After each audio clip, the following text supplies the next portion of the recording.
नमस्कार साथियों, स्वागत है आपका YouTube चैनल इको टॉक पर। आज हम बात करेंगे पर्यावरण शिक्षण कार्यक्रम अंतर्गत वर्ष 2024-25 में किस प्रकार से ईईपी पोर्टल पर ऑनलाइन रिपोर्टिंग की जानी है। तो चलिए सीधे चलते हैं पोर्टल पर और देखते हैं कि ऑनलाइन रिपोर्टिंग किस तरह से करें हम। सबसे पहले आपको गूगल पे जाना है और वहाँ पर ईईपी का आपको लिंक डालना है। जिस प्रकार से ये मैंने दिखाया कि ये इन्वायरमेंट एजुकेशन प्रोग्राम ओपन हो जाएगा। जैसे आप इस पर क्लिक करेंगे आप सीधे इसके होम पेज पर पहुंच जाएंगे। होम पेज पे पहुंचने के बाद में आपको लॉगिन करना रहेगा। लॉगिन करने के बाद में आपका स्कूल या कॉलेज जो भी यूज़र आईडी है वो आपका ईमेल है और साथ में पासवर्ड, डिफ़ॉल्ट पासवर्ड आपको बताया गया है। इसके बाद में आप यहाँ पर जो 6 अंकों का कैप्चा दिखाई दे रहा है वो डालेंगे और सीधे लॉगिन कर जाएंगे। लॉगिन करने के बाद में सीधे आप पहुँच जाएंगे अपने होम पेज पे। जैसा कि मैंने यहाँ पर दिखाया है आपको, government higher secondary school Chunabhatti का मैंने होम पेज खोला है। अब हमें रिपोर्टिंग करने के पहले कुछ बातें महत्वपूर्ण हैं जो आपको याद रखनी रहेगी कि आपको 2024-25 की जब आप रिपोर्टिंग करने जा रहे हैं तो किस गतिविधि के लिए आपको अनुदान प्राप्त हुआ है और क्या कार्यक्रम आपने करे हैं उसका एक दस्तावेजीकरण आप पहले से ही तैयार कर लें। तो मैं वापस आपको होम पेज पे लेके जाता हूं। आप देखेंगे कि मैंने एक यहाँ पर फोल्डर बना के रखा है ईपी रिपोर्ट। आप इसे ओपन करेंगे तो इसको आपको यहाँ पे अलग अलग तरह के फोल्डर्स दिखाई देंगे। ये 6 ही तरह के कार्यक्रम के अंतर्गत आपको अनुदान दिया गया है। पहला है हमारा वर्कशॉप, दूसरा है प्रोजेक्ट, तीसरा है कैंपेन, चौथा कंपटीशन, पांचवा एग्जीबिशन और छठवां नेचर कैंप। आपने जो भी कार्यक्रम करे हैं उसके फोटोग्राफ्स आप पहले से निर्धारित फोल्डर में आप पहले से उसको रख लें। जैसा कि कुछ फोटोग्राफ्स आपको दिख रहे हैं अलग अलग प्रकार के हैं, मैंने ये बाहर भी दिखाए हैं ताकि आपको एक जानकारी हो जाए कि इस तरीके के कार्यक्रम के फोटो हमें उसी फोल्डर में रखना है। अब हम वापस चलते हैं अपने पोर्टल पर। यहाँ पर मैंने एप्को का होम पेज भी खोल के रखा है कि जब आप अपने होम पेज पे जाएंगे इस तरीके से आपका स्कूल या कॉलेज का नाम आपको यहाँ पर दिखाई देगा। उसके बाद में दो ऑप्शन आपको दिखाई देंगे, एक व्यू एक्टिविटी, एक सबमिट एक्टिविटी। व्यू एक्टिविटी तब दिखाई देगा जब पिछले वर्ष या आपने कोई एक्टिविटी को रिपोर्ट कर दी है और उसको फ्रीज कर चुके हैं हम, तब वो व्यू में दिखाई देगा। जैसा कि मैं यहाँ पे दिखा रहा हूँ आपको व्यू एक्टिविटी, ये एप्को का होम पेज है। तो यहाँ पे काफ़ी सारी एक्टिविटीज आप देखेंगे तो यहाँ पर आप व्यू कर सकते हैं क्योंकि ऑलरेडी ये फ्रीज की जा चुकी हैं। पर अगर आप ने फर्स्ट टाइम एक्टिविटीज करी हैं और उसको आप रिपोर्ट करना चाहते हैं तो आपको सबमिट एक्टिविटी में जाना पड़ेगा। तो मैं यहाँ पे सबमिट एक्टिविटी को क्लिक करता हूँ और ये एक्टिविटीज का ऑप्शन होम पेज ओपन हो गया है। अब सबसे महत्वपूर्ण यहाँ पर यह बात है कि जो भी एक्टिविटीज हैं वो आप यहाँ से देख सकते हैं कि क्या क्या एक्टिविटीज को हमें रिपोर्ट करना है। मैं दोनों चीजें यहाँ पर दिखा रहा हूँ, एप्को का होम पेज से और साथ में एक स्कूल का उदाहरण लेके उनके होम पेज पे। दोनों में सिर्फ अंतर इतना है कि जैसा कि पर्यावरण मंत्रालय भारत सरकार के निर्देश अनुसार जो एक्टिविटीज नेचर कैंप की हैं वो एक्टिविटीज एप्को को पोर्टल पर अपलोड करना पड़ेगा आपके बिहाफ पर, चाहे वो स्कूल ने एक्टिविटीज को किया हो या कॉलेज ने एक्टिविटीज को किया हो, वो एक्टिविटीज एप्को के माध्यम से की जाएगी। इसलिए आपसे निवेदन रहेगा कि जो भी एक्टिविटीज आपने नेचर कैंप या प्रकृति भ्रमण के अंतर्गत आयोजित की हैं वो सीधी रिपोर्टिंग आप एप्को को भेजेंगे। तो यहाँ पर आप देखेंगे कि एप्को के होम पेज पे नेचर कैंप भी दिखाई दे रहा है, अदर्स भी दिखाई दे रहा है और sustainable lifestyle workshop, projects, exhibition और कैंपेन। पर ये आपके होम पेज पे नहीं दिखाई देगा। अब मैं आपका होम पेज खोलता हूँ स्कूल का। यहाँ पर हम देखेंगे कि सिर्फ दो ही चीजें दिखाई देंगी, या कि अदर्स या फिर second option workshop, project, exhibition, campaign. तो चलिए शुरू करते हैं हम रिपोर्ट करना। तो सबसे पहले हमें एक्टिविटी को सेलेक्ट करना है। उसके पहले आप ये देख रहे हैं कि स्पेशल कैरेक्टर्स ये उपयोग नहीं करना है। ज़्यादातर विद्यालय महाविद्यालय को रिपोर्ट करने के दौरान ये समस्या आ रही है कि उनकी रिपोर्ट सेव नहीं हो पा रही है। तो इसमें गलती होती कहीं ना कहीं हम अपनी रिपोर्ट भरने के दौरान स्पेशल कैरेक्टर्स का उपयोग करते हैं। तो इसीलिए यहाँ पर रेड कलर में सबसे पहले ही लिखा हुआ है कि स्पेशल कैरेक्टर्स का उपयोग हमें नहीं करना है। अब हमें एक्टिविटी को सिलेक्ट करनी है। ये करने के पहले एक स्लाइड और मैं आपको दिखाना चाहता हूँ, वो देख लें फिर हम सीधे रिपोर्ट फिल करते हैं। कि जब आपने अपनी परियोजना प्रस्ताव भेजी थी तो इस प्रकार से उसका व्यय विवरण था। सतत जीवन शैली कार्यशाला के लिए राशि 20,000 रुपये, प्रकृति भ्रमण के लिए 20,000 रुपये, प्रदर्शनी के लिए 5,000 रुपये, लघु परियोजना 5,000 रुपये, अभियान 5,000 और प्रतियोगिता 5,000।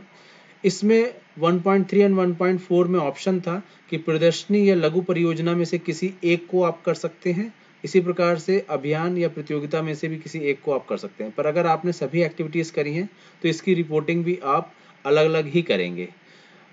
खासतौर से बाद के विद्यालय व महाविद्यालयों को सिर्फ राशि 10,000 ही स्वीकृत की गई है। तो उस 10,000 में आपने इन 4 में से कोई भी 2 ऑप्शन अगर चुने हैं तो उनमें से जो भी एक्टिविटीज़ आपने करी है उनकी ही रिपोर्टिंग आप करेंगे।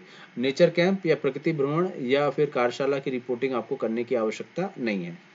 जो भी रिपोर्टिंग है आपको पहले ही बताया गया था कि मिशन लाइफ की जो हमारी 7 थीम्स हैं उन 7 थीम्स के अंतर्गत ही आपकी गतिविधियां फोकस्ड होनी चाहिए, क्योंकि ये चीज़ जब हम रिपोर्ट भरने जाएंगे तो वहाँ पर मांगा जाएगा कि आपकी जो एक्टिविटीज़ है वो किस पे फोकस्ड थी।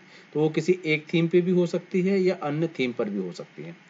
तो चलिए देखते हैं, रिपोर्ट भरते हैं हम। तो यहाँ पर मान लीजिए कि आपने कार्यशाला करी है, तो हम एक एक उदाहरण लेके चलते हैं कि सबसे पहले हमने सेलेक्ट करा कार्यशाला। यहाँ पे अदर्स आपको सेलेक्ट नहीं करना है। कभी सभी ध्यान देंगे, अदर्स सिर्फ मंत्रालय की कोई विशेष गतिविधियां होती हैं और जब मंत्रालय के द्वारा कहा जाता है कि ये कार्यक्रम उनके बिहाफ में करना है तभी हम अदर्स का चुनाव करते हैं। जैसे वर्ल्ड वेटलैंड डे का कार्यक्रम था या वर्ल्ड इन्वायरमेंट डे के ऐसे बड़े कार्यक्रम होते हैं तभी हम अदर्स का ऑप्शन लेते हैं। अदरवाइज हमने जो एक्टिविटीज पर्यावरण शिक्षण कार्यक्रम के अंतर्गत की है उसके लिए हमें सस्टेनेबल लाइफ स्टाइल वर्कशॉप वाला ऑप्शन चुनना रहेगा। ये चुनाव करने के बाद में स्टार्ट डेट और एंड डेट, अगर आपका कार्यक्रम वर्कशॉप एक दिन की है तो फिर आप उस हिसाब से मान लीजिए कि आज 20 तारीख है, 20 मार्च को हमने कार्यशाला करी और आज ही वो कार्यशाला खत्म हो गई तो एंड डेट भी हमारी 20 तारीख हो जाएगी। पर अगर कुछ कार्यशालाएं 3 दिन की हैं या 5 दिन या 7 दिन की कार्यशाला हैं तो उसके हिसाब से आप चुनाव करेंगे तो वहां पर नंबर ऑफ डेज ऑटोमेटिकली ले लेगा। जैसे यहाँ पर 20 तारीख से 20 तारीख हमने किया है तो नंबर ऑफ डेज यहाँ पर 1 ले लिया है। अब हम आगे बढ़ते हैं कि सब एक्टिविटी, क्योंकि हमने वर्कशॉप की बात करी है और वर्कशॉप की ही हम रिपोर्टिंग कर रहे हैं तो यहाँ पर सब एक्टिविटी भी हमारी वर्कशॉप ही होगी। तो ये हमने वर्कशॉप का चुनाव यहाँ पे कर लिया।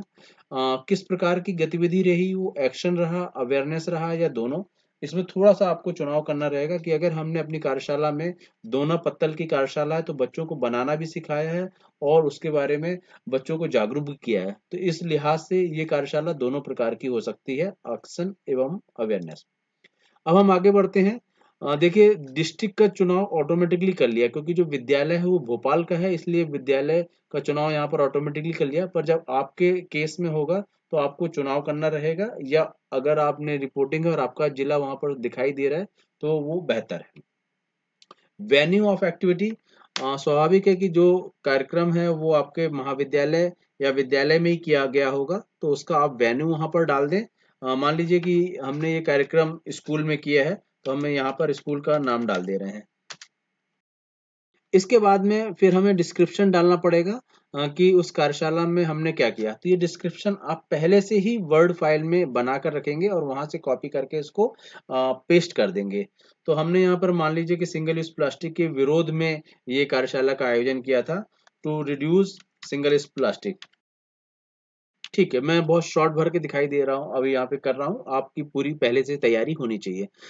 ये थीम क्या थी हमारी, इसमें हमने रिड्यूस सिंगल यूज प्लास्टिक को कम करने के लिए भी किया था और साथ में अगर दूसरा भी कोई और टॉपिक है और हमने प्रमोट किया सस्टेनेबल फूड को, तो एक से ज्यादा टॉपिक भी हमारे हो सकते हैं या सिंगल टॉपिक भी हमारा हो सकता है। अब यहाँ पे एक्टिविटी टैग दिया गया है। एक्टिविटी टैग खासतौर से जब हम कोई परियोजना कर रहे हैं उसके लिए ये लागू होता है। जैसे आपने वर्मी कंपोस्टिंग का पिट डेवलप किया है या रेन वाटर हार्वेस्टिंग का कुछ प्रोजेक्ट अपने विद्यालय महाविद्यालय में किया या सोलर पैनल्स वगैरह किए हैं या किचन या मेडिसिनल गार्डन बनाया है आपने, तो जो भी इसमें से है तो वो आप चुनाव कर सकते हैं या आप इसे छोड़ भी सकते हैं क्योंकि ये कंपलसरी नहीं है, इस पे स्टार नहीं लगा है, ये कंपलसरी नहीं है, तो आप इसको ड्रॉप भी कर सकते हैं। इसके बाद में आता है हमारा एक्सपेंडिचर। जैसा मैंने पहले भी बताया था कि हर एक्टिविटी के लिए एक डिसाइडेड एक्सपेंडिचर है। कार्यशाला है तो यहाँ पर हमको 20,000 रुपए भरने रहेंगे, या कोई और हमने चुनाव किया होता तो उसके हिसाब से हम यहाँ पे बजट डालते। अभी जरूरी नहीं एग्जैक्ट 20,000 ही हो, थोड़ा बहुत आगे पीछे जो भी आपका खर्च हुआ है उसके हिसाब से भी डाल सकते हैं। 19,980 भी हो सकता है आपका, पर इसमें मैक्सिमम ये है कि मैक्सिमम लिमिट आपकी 20,000 की थी, आप वो 20,000 रुपये इसमें दर्शाएंगे आप। अब हम आते हैं कि यहाँ पे पार्टिसिपेंट्स की क्या डिटेल थी। तो आप यहाँ पर देखेंगे कि अगर पार्टिसिपेंट्स नहीं भी हैं तब भी आपको यहाँ पे 0 डालना रहेगा अगर कोई पार्टिसिपेंट नहीं है।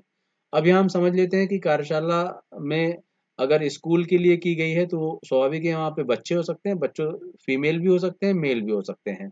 और अदर्स, अदर्स में ये ट्रांसजेंडर के लिए यहाँ पर हम बात कर रहे हैं। इसमें हमें अदर्स में और कुछ नहीं बनना है। अगर कोई ट्रांसजेंडर उस कार्यक्रम में सम्मिलित है तो ही हम भरें, अदरवाइज इसको हम 0 कर दें। तो मान लीजिए कि हमने ये कार्यशाला 60 प्रतिभागियों के लिए की थी, जिसमें कि 30 बच्चे थे स्कूली और 30 यूथ थे। तो हम लिख सकते हैं, पर ये स्कूल का केस है तो यहाँ पे हम चाह रहे हैं कि 50 बच्चे पार्टिसिपेट हुए हैं और साथ में कुछ टीचर्स भी थे। तो 50 बच्चों में से यहाँ पर फीमेल हमारे 30 हो गई और मेल्स हमारे 20 हो गए, ट्रांसजेंडर हमारे 0 हो गए। इसी प्रकार से यूथ है तो यूथ यहाँ पर थे नहीं, तो यहाँ पे हम 0 डाल दे रहे हैं इसमें, 0। इसके अंदर टीचर्स जो हैं तो टीचर्स लगभग 10 टीचर्स का इसमें कार्यशाला आयोजन करने में सहयोग रहा। तो उसमें भी हमें डालना रहेगा कि फीमेल हमारे कितने थे और मेल कितने थे। तो यहाँ पे 6 और 4, अगर कोई स्टाफ भी उसमें सपोर्ट कर रहा है उस कार्यशाला में तो वो मेल और फीमेल में उनका वर्गीकरण करके आप यहाँ पे डालें, अदर्स में यहाँ पे 0 आ जाएगा। तो इस प्रकार से आपकी पार्टिसिपेंट्स की संख्या भर गई है। अब हम आगे आते हैं number of schools and college covered. तो इसमें क्योंकि हम ये स्कूल की भर रहे हैं तो वहां पर आपका एक ही स्कूल है। अगर ज्यादा स्कूल के बच्चे होते, यहाँ पर 2 या 3 स्कूल के बच्चे होते तब आप वहां पे उनकी संख्या डाल सकते थे, पर क्योंकि आपके ही स्कूल के बच्चे हैं तो वहां पर आपने 1 कर दिया है। जो भी कार्यक्रम आपने करे हैं उसमें मिशन लाइफ की आपने शपथ ली है या नहीं, तो यहाँ पर ऑप्शन आएगा तो आपने शपथ ली है और लेना भी चाहिए हमें हर कार्यक्रम का, तो ये हमने यस कर दिया।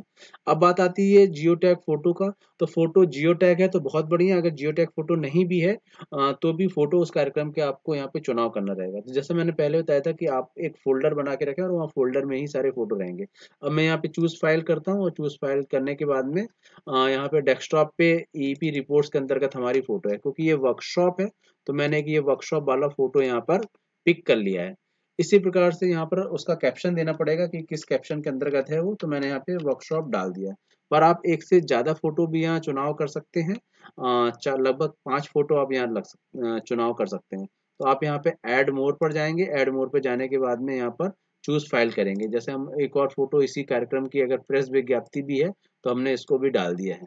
तो कम से कम आप फोटोग्राफ का बहुत अच्छा चुनाव करें जिसमें पूरा प्रोग्राम कवरेज हो जाए और उसकी प्रेस विज्ञप्ति भी आ जाए। वीडियो के लिए भी यहाँ पर ऑप्शन है, 5 MB तक का वीडियो कर सकते हैं और 2 MB तक के फोटो कर सकते हैं। तो यहाँ पे वीडियो भी एक मैंने यहाँ पे बना के रखा है पहले से, ये वीडियो मैंने यहाँ पर अपलोड कर दिया। वीडियो को हम URL भी दे सकते हैं और इसके बाद में हम इसे सेव कर देंगे।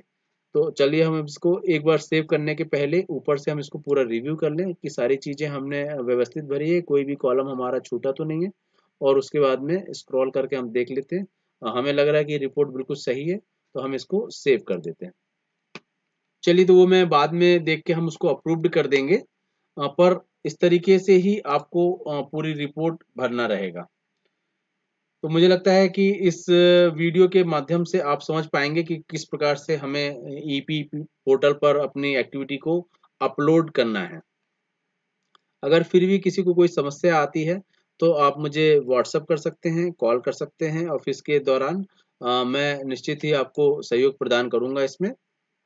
तो साथियों, आज हमने देखा कि किस प्रकार से ऑनलाइन रिपोर्टिंग ईपी पोर्टल पर करना है।